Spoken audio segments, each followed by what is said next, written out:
In eccellenza gironea adesso c'è la matematica. Il Licata è stato promosso in Serie D con qualche giornata di anticipo.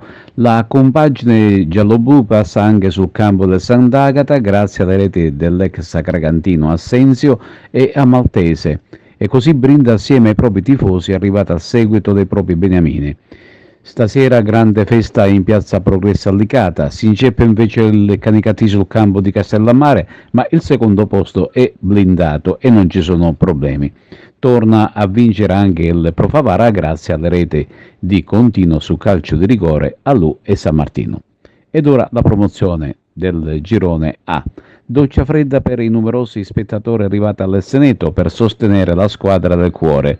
Una olimpica che si sottopone a tratti stanca e pasticciona cede al Monreale 1-0, che grazie a questa vittoria si avvicina ad un solo punto dalla stessa compagine dei Templi e spera di rientrare nella zona playoff.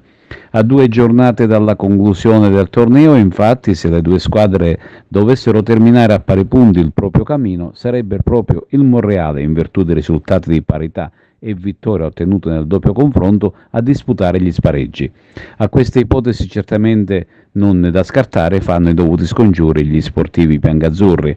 Ritornando alla partita di ieri pomeriggio, l'azione che consegna 3 punti pesanti parte da una azione insistente dei palermitani che affondano sul lato destro e poi il pallone sguscia sui piedi di Rama che sul filo del fuorigioco, molti giurano che ce lo era, supera Casella con un diagonale.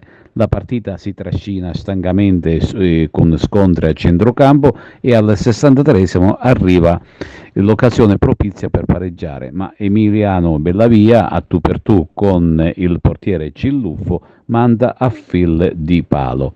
Poi emerge un po' di nervosismo e il triplice finale assegna i 3 punti agli ospiti.